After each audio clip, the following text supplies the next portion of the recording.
Context for viewing films. Introduction. When I began compiling this book, I was uncertain as to its theme. What was my point of view? I could sense I had one because all of my writing about film has a similar feel, a bent to my points and style.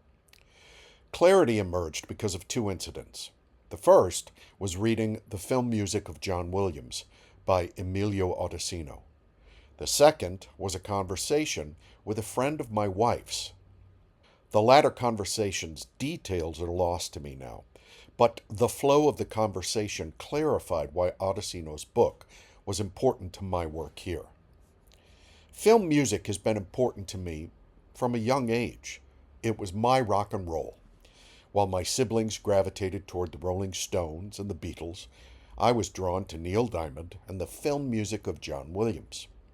Odesino's book, written in an academic style, delineates many facets of Williams' skills, orchestral style, and sound. But it was his explanation of Williams' music spotting, where music is placed in a film, which illuminated my theme here. Film music is meant to be, by and large, invisible. This was news to me because I have been sensitive to film sound and music from an early age. I've been humming film music and vocally recreating sounds for as long as I can remember. Film music was never invisible to me. But invisible in this context does not mean unheard. It means its effect on the viewer. Film music is always meant to support and intensify the visuals. Sound affects our emotions much more directly than the visual. Before we could see, we felt, then heard our mother's heartbeat and voice. Soon after feeling our mother's voice, we would experience sounds from outside her womb. Our visual ability does not come into focus until several months after birth. Sound is deeply imprinted on us and is invisible. This idea of the invisible also applies to our unconscious experience of film. I liken this unconscious experience to an invisible membrane across the outside of our body, of which we are completely unaware. A skin upon our skin. Anything that affects us must first interact with this membrane. The membrane receives impressions from the world, reacts to those inputs, and passes the reactions, not the actual input, on to us. Perhaps an easier analog to visualize is an invisible suit of armor, such as Tony Stark wears as Iron Man. In the Iron Man films, Tony receives input from the armor, often damage reports. The damage information is shown to Tony on his helmet's heads-up display. Then a response to the information/damage is called for. Sometimes the armor responds automatically to such inputs. Confusion arises when we interpret damage to our armor as happening directly to us and not to the armor. We respond incorrectly if we interpret armor damage as personal damage. If we react to the armor stimuli/information as personal and not informational, we merely parrot the armor's auto response. In such cases, damage to the armor's right arm, say, becomes no different from damage to the wearer's actual right arm. Conduct a thought experiment. Imagine you are wearing a medieval suit of armor. Imagine we are not in combat, just armored, perhaps practicing. If I hit your shoulder with my broadsword, you will automatically assess intent. Without worrying about whether your shoulder is hurt, you know it is the armor that has been hit and not you. Because you are aware of the armor and because you're aware we are practicing, you pause to consider your response, even in practice combat. But if the armor is invisible and you can neither feel it or see it, you interpret practice combat and the hits sustained as real. What exactly is this imaginary armor? Where did it come from? The armor is my thought painting, my ideation of our psyches. It's an allegory for our unconscious psychology interacting with the world. For most of us, this armor is indeed invisible, as it remains locked in the unconscious. To illustrate, here is a personal example of how my own armor operated until it became visible to me.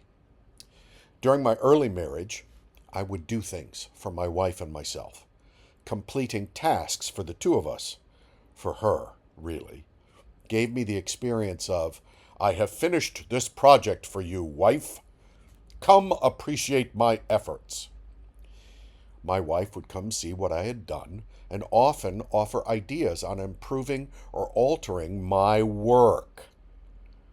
I would burst out in anger and irritation at her suggestions. I felt, how dare she? I'm not an idiot.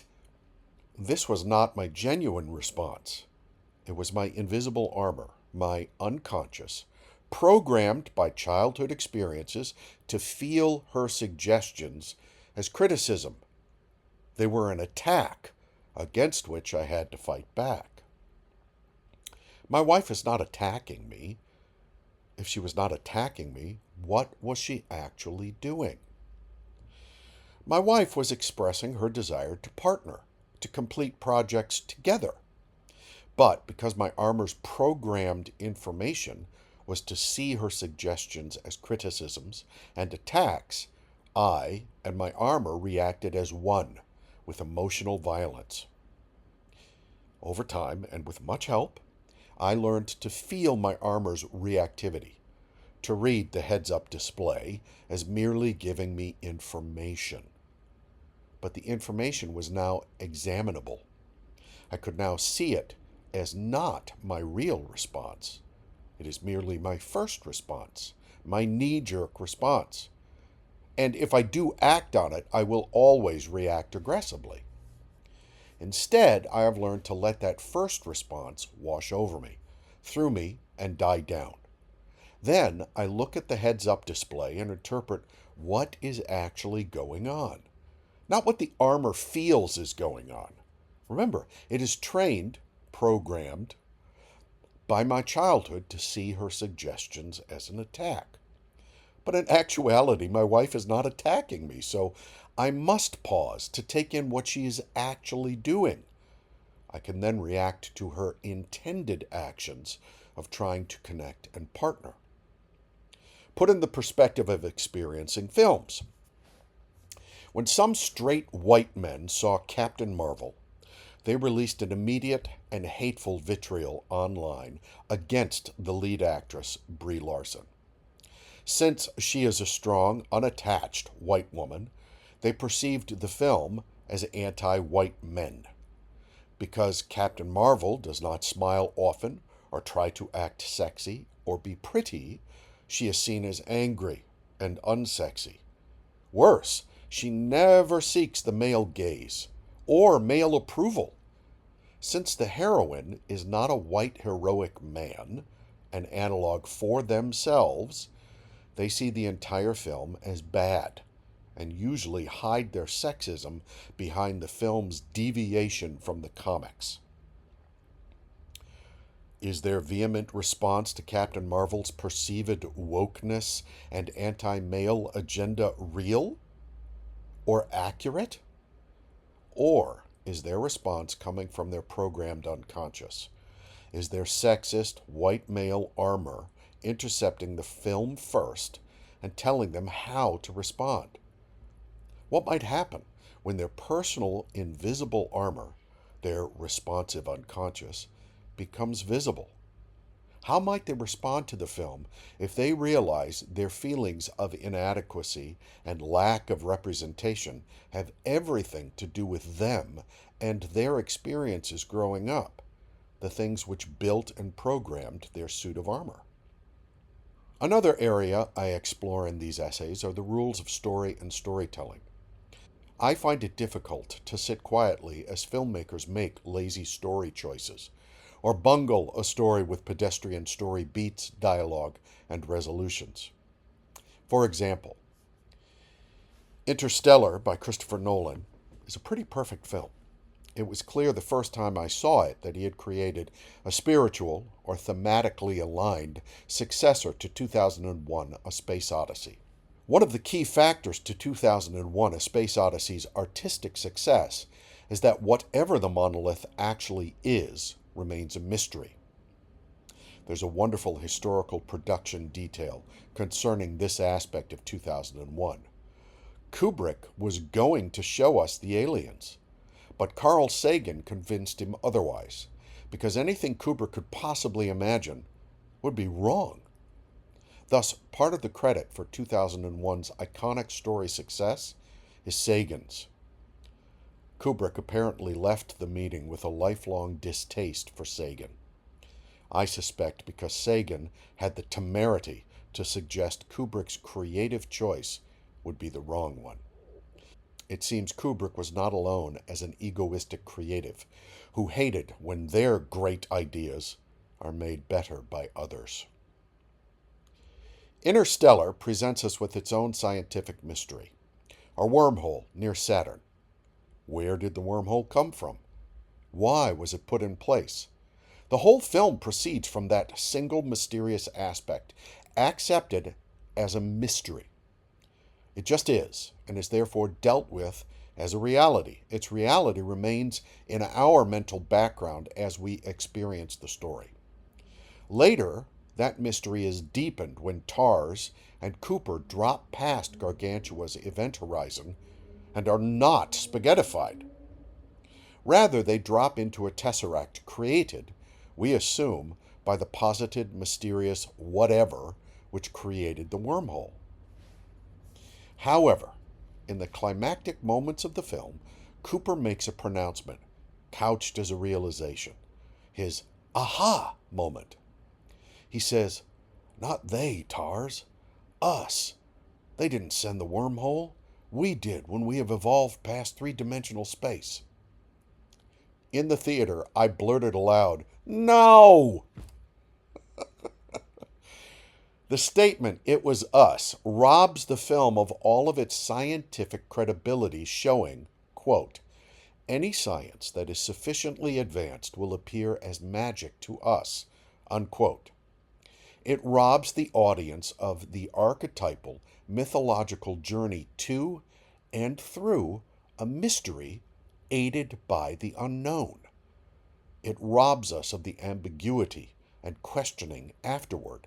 It robs us of our exploration of who, what, and why.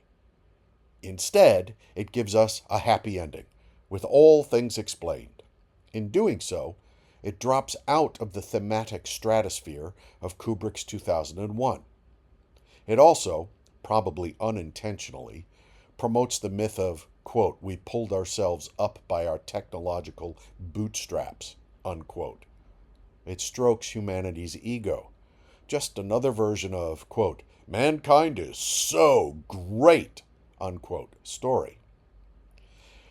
As such, it feels good, but like much entertainment, failing to reach the heights of art, it feels hollow. And I write this from a place of love for the film. Frustrated love, of course, but I love that film.